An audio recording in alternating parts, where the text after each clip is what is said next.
Hello, loves. Time to take apart this world doll cake of San Marino and do the next one. So the next country that I'm choosing out of the world doll cake bowl is going to be Fiji. Fiji is a tropical island located in the South Pacific Ocean. Once you arrive, Bula is the universal Fiji greeting. You will find a wide range of religions in Fiji. There are mosques, churches, Hindu, and Sikh temples. Family is very important to the people of Fiji.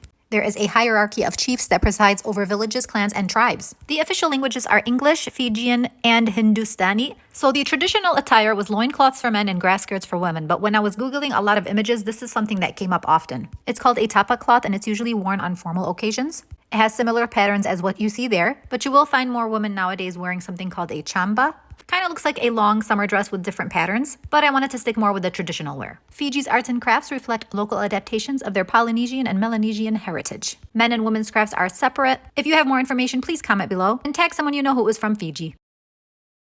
Hello, loves. Time to take apart the world doll cake of Fiji and choose our next world doll cake. I do this by choosing from a bowl that has all the countries, and the next one is Belarus.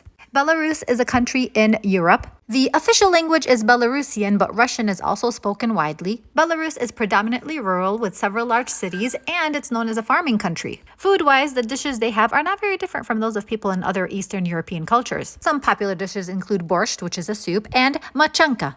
Okay, so modern Belarus is part of the industrialized world, but certain cultural traits are still observed today. There is a division of labor by gender, and the roles tend to be very traditional. So let's talk about the historical clothing that I am making right now. So women tend to wear a skirt over a shirt, and they have different types of names. The earliest type of skirt is called a peniova, I believe. And then an apron is added. The red part you see that I put is also a vest that they wear. So Belarusian girls will leave their hair uncovered, and that means they aren't married yet. But as soon as they have that head covering, that means they are taken. If you have any other information you'd like to add, please include it below. Hello, loves. I haven't done this in 3 weeks. It's time for the next world doll cake. So let's take apart Belarus and choose our next world doll cake, which is El Salvador. Yes, I am excited for this one, mainly because of the ruffles.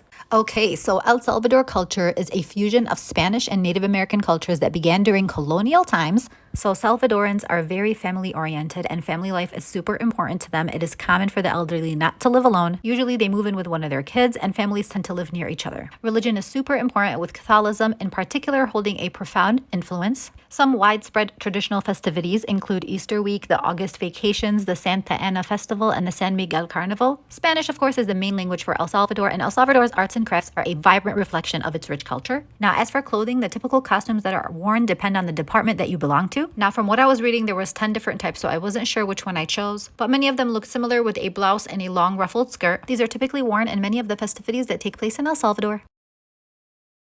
Hello, loves. It's been a while. Time for another world doll country cake. Let's take apart El Salvador and pick out our next new country, and it is Togo. Make sure to tag your friends or your relatives for this one, and let's talk about it. Togo is a coastal country in West Africa. Its culture reflects the influences of 37 tribal ethnic groups. French is the official language, although many native African languages are spoken there too. It has a rich heritage of oral literature that consists of folk tales and legends, heroic epics, and whatnot. And I say oral literature because they didn't really have written literature up until as early as 1950. They are very proud of their indigenous music and dance. Drums are used extensively to celebrate festivals. Now, for the traditional clothing, it is known for its brightly colored wraps called panya, made out of wax print cotton that is popular in West Africa, and they all have a name and an elaborate meaning, and women choose them according to the message that they want to convey that day. Even the color chosen has a specific meaning. I couldn't find specific examples for you guys, but I kind of chose this color, so I wonder what that means. There's also a lot of beadwork included, which I unfortunately forgot to add. But here's the final look, and if you guys have any extra information, please leave it below.